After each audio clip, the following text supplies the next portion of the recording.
গত ৮ মাস ধরে ফিলিস্তিনের গাজা উপত্যকায় চলছে ইসরায়েলি বাহিনীর নিষ্ঠুরতম আগ্রাসন। ইসরায়েলি হামলায় এ পর্যন্ত নিহত হয়েছেন ৩৬,০০০-এর বেশি ফিলিস্তিনি, যাদের মধ্যে বেশিরভাগই গাজার বেসামরিক জনগণ। তবে ইসরায়েলি কর্মকর্তাদের দাবি, এই যুদ্ধে অর্ধেকেরও বেশি সেনা হারিয়েছে হামাস। ইসরায়েলি কর্মকর্তারা বলেছেন, গত ৭ অক্টোবর সংঘাত শুরুর আগে হামাসের সামরিক শাখায় ছিল ২০ থেকে ২৫,০০০ যোদ্ধা।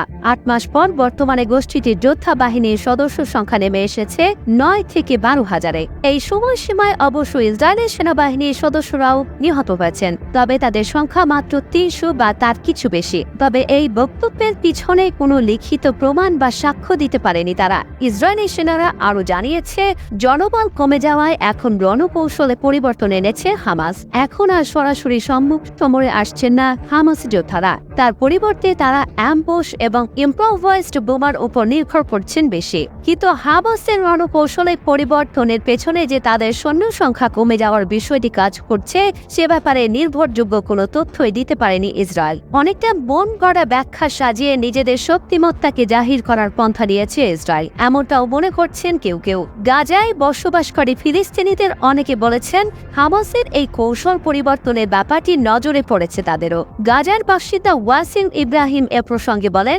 যুদ্ধের প্রথম দিকের মাসগুলোতে হামাসের যোদ্ধারা মুখোমুখি যুদ্ধে নামতেন।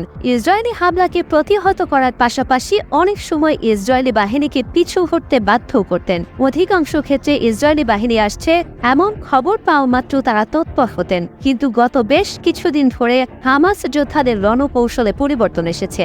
এখন তারা ইসরায়েলি বাহিনীকে রণক্ষেত্রে প্রবেশ করতে দেন এবং মুখোমুখি সংঘাতের পরিবর্তে অ্যাম্বুশ দিয়ে হামলা চালান। এদিকে মিডিয়ার সামনে যাই বলুক, হামাসের রণকৌশলের পরিবর্তনের বিষয়টিকে হালকাভাবেও নিচ্ছে না ইসরায়েলি সেনারা। তাদের ধারণা, এই রণকৌশলের মাধ্যমে হামাস দল তাদের সঙ্গে যুদ্ধ দীর্ঘায়িত করতে চায়। তাদের ধারণা মতে পর্যাপ্ত পরিমাণ অস্ত্র ও গোলা বারুদ মজুদ রেখেছে হামাস। সে কারণে ইসরায়েলি বাহিনীরাও বেশ তটস্থ হয়েও আছে হামাসের এই নতুন কৌশলগত পদ্ধতি নিয়ে। যুক্তরাষ্ট্রের প্রতিরক্ষা বাহিনীর একজন জ্যেষ্ঠ কর্মকর্তা নাম প্রকাশ না করার শর্তে সংবাদ মাধ্যম রয়টার্সকে বলেন, আমাদের ধারণা, মুখে যাই বলুক, হামাস এই যুদ্ধকে আরও দীর্ঘায়িত করতে চায়। এ কারণে তারা এই কৌশল নিয়েছে।